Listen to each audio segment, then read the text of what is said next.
Hello my friends, welcome back to the reading of the Spiritism book, and today we are at the topic Relapsed Cultures. We have question 786 and it is the following. History has shown us many cultures that relapsed into barbarity after shocking events deeply upset them. Where is the progress in such a case? Answer. When your house threatens to collapse, you demolish it in order to build a stronger and more comfortable one. Until it is rebuilt, however, there is trouble and confusion in your dwelling. A further example. You are poor and live in a hovel, but you become wealthy and leave it to live in a palace. Then some poor fellow, as you formerly were, comes and takes your place in the hovel, and feels very content because he previously had no shelter at all. Very well. Learn from this that the spirits incarnated in those declining cultures are no longer the spirits who had comprised them during their time of splendor, because they have progressed. Those former spirits have moved into even more perfect dwellings, while less advanced ones have taken their place, which they too will leave behind in their turn. Question 787. Aren't there peoples that by their very nature rebel against progress? Answer. Yes, but they are corporeally disappearing day by day. Question that comes after this answer. What will be the future fate of the souls who animate those peoples? Answer. Like all other souls, they will finally arrive at perfection by passing through many existences. God deserts no one. Question that comes after this answer. So, the most civilized individuals may have been primitive beings and cannibals. Answer. You yourselves were such more than once before becoming what you are now. Question 788. Like individuals, cultures are collective individualities that pass through childhood, adulthood, and decrepitude. Since this truth is attested to by history, doesn't it lead us to assume that the most advanced cultures of this century will decline and end just as those of antiquity? Answer. Those cultures had only lived a material existence, and whose greatness is founded only upon power and territorial expansion, are born, grow, and die out because the might of a culture exhausts itself just as that of an individual. Cultures with selfish laws that clash with the progress of enlightenment and charity die out because light annihilates darkness and charity eradicates selfishness. However, cultures as for individuals,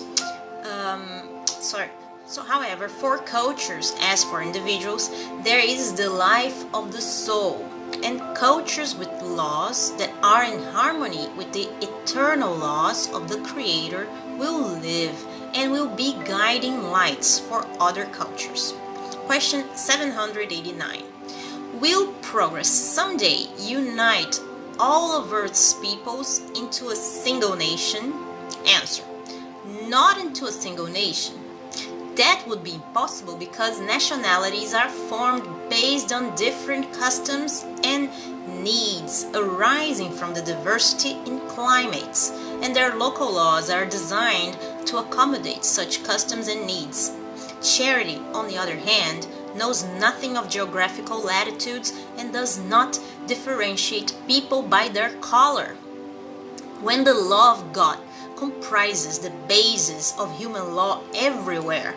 Both cultures and individuals will practice the law of charity toward each other, living joyfully and peacefully, because no one will attempt to deceive their neighbor or live at his or her expense.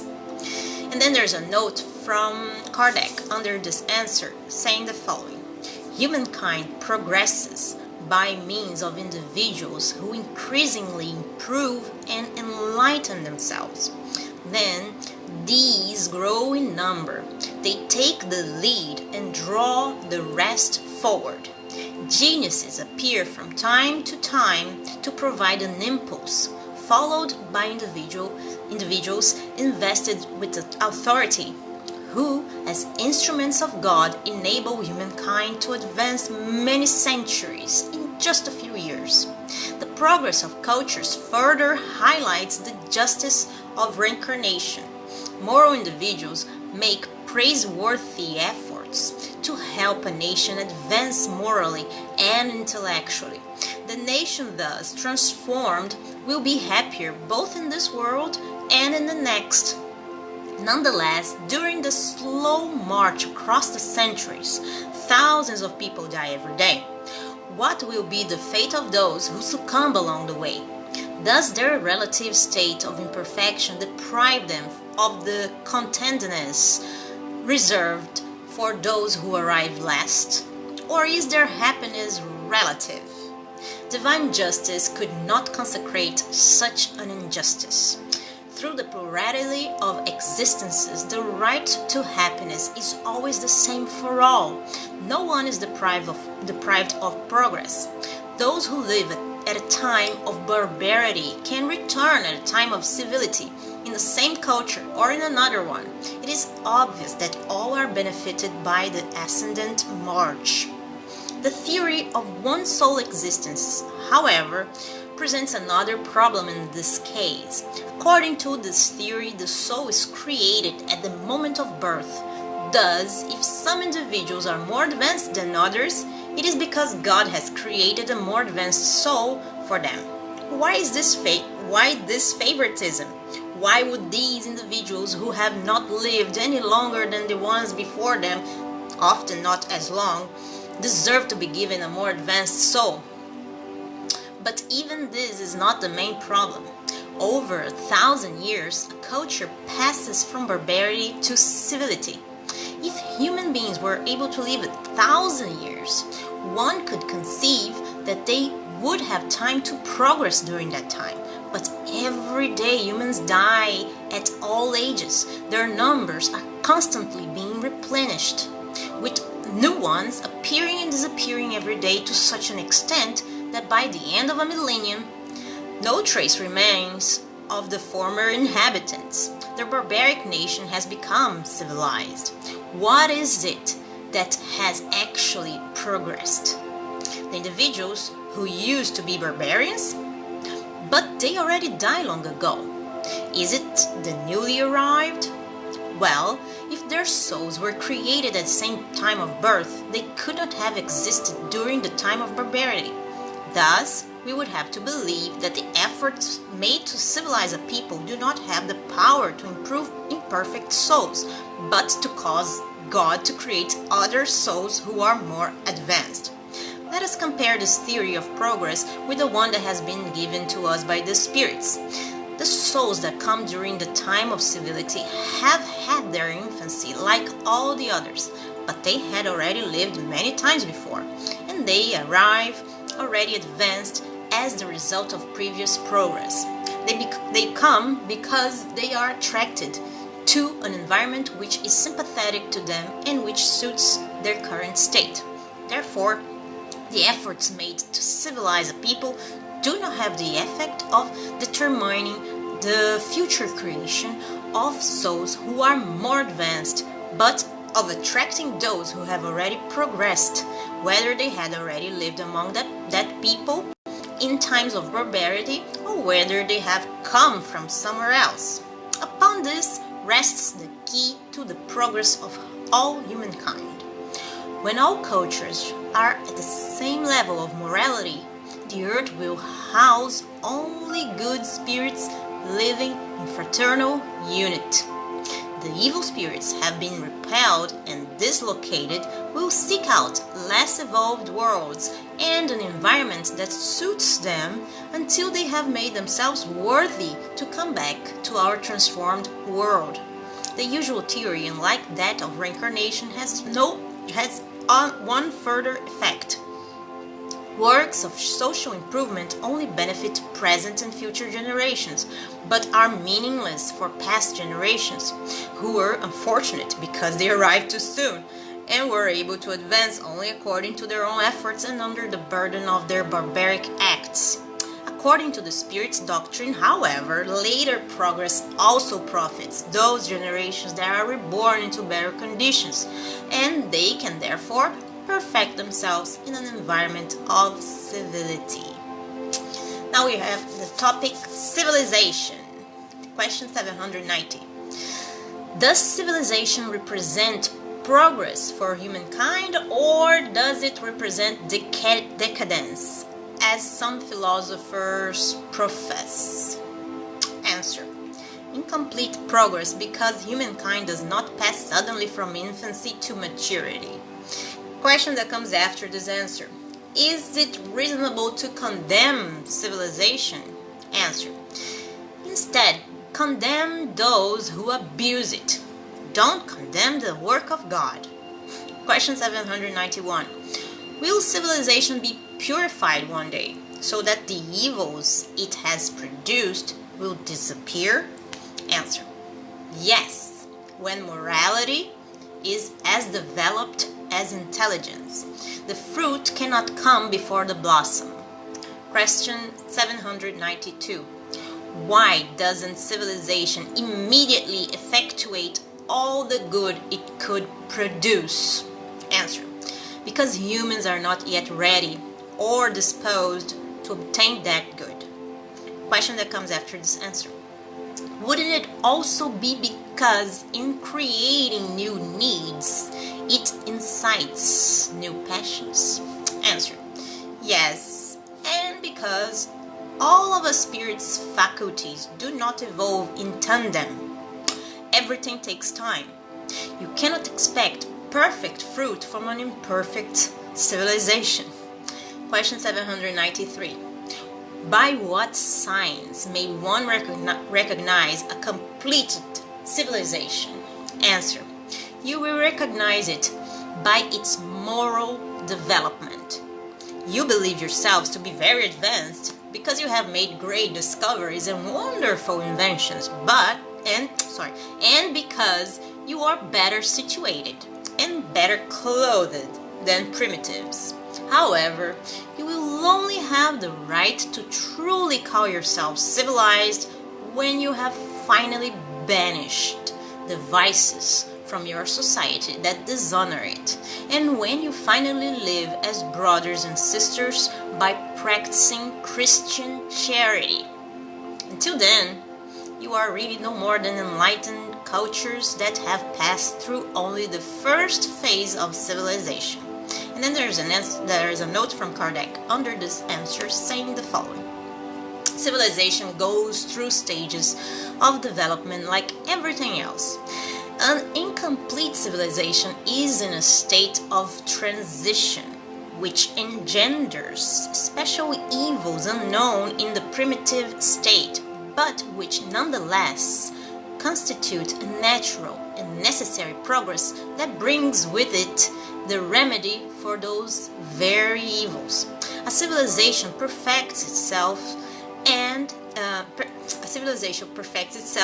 it puts an end to some of the evils it has engendered, and all evils will eventually disappear with moral progress. Of two cultures that have reached the summit of the social scale, the one that may be called the more advanced in the true sense of the word is the one where the least selfishness, cupidity, and pride are found, where the customs are more intellectual and moral than material, where intelligence can develop with more freedom, where there is more kindness, good faith, and reciprocal benevolence and generosity, where the prejudices of caste and birth are less rooted, for such prejudices are incompatible with true love for one's neighbor, where the laws do not grant any special privileges and are the same for the last as for the first, where justice is administered with the least partiality, where the weak always find support against the strong, where human life, beliefs and opinions are better respected, where there are fewer unhappy individuals, and lastly, where persons of goodwill are always sure they will not lack the minimum of what is needed to live on. Next topic, the progress of human legislation. Question 794. Could society be governed solely by natural laws without having to resort to human laws? Answer: it could, if humans understood them well enough. If they were to actually practice them, such laws would be sufficient. Society, however, has its requirements and needs special laws. Question 795. What causes the instability of human laws? Answer: in times of barbarity, the strongest are the ones who make the laws, and they frame them to their own advantage. It becomes necessary to modify them as humans comprehend justice more clearly. Human laws become more stable as they move toward justice. That is to say, to the degree that they are made for all, and as they are aligned with natural law. And then there's a note from Kardec under this answer. Civilization has created for people new necessities that are related to the social positions such people occupy. It has been necessary to regulate the rights and duties of such positions through human laws. Under the influence of their passions, however, humans have often created imaginary rights and duties that are condemned by natural law. Nations remove these rights and duties from their codes as they progress. Natural law is immutable and it is always the same for everyone. Human law is variable and progressive, and only under such variable conditions at humankind's infancy could it have consecrated the right of the strongest. Question 796. Aren't harsh criminal laws a necessity in the present state of society? Answer: a depraved society has a need for harsher laws. Unfortunately, such laws are meant to punish a wrong after it has already been committed, rather than to cut out the roots of what has caused the wrong. Only education can reform humankind, who will then have no more need of such harsh laws. And then there's question 797. How can humankind be led to reform its laws? Answer: this will occur naturally through the force of circumstances and by the influence of moral persons who will guide them along the path of progress. Many things have already been reformed and many more will be. Wait a while. And new topic, which is Spiritism's influence on progress. Question 798. Will Spiritism become a common belief, or will it only be accepted by a few?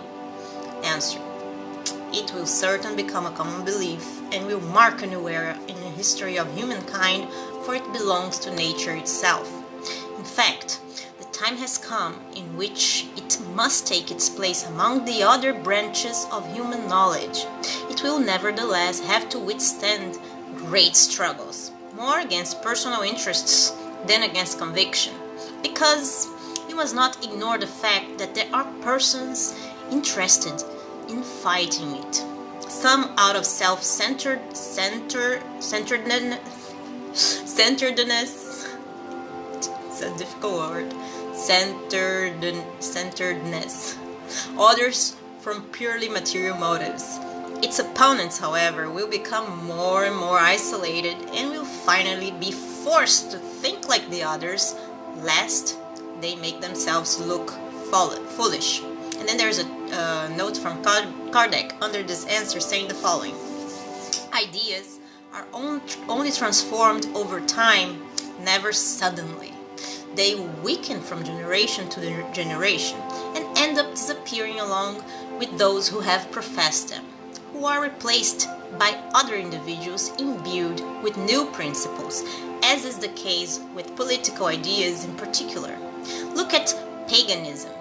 There are few today who profess the religious ideas of pagan times. Nevertheless, many centuries after the advent of Christianity, they have left behind traces that only a complete renewal of humankind can erase. It will be the same with Spiritism.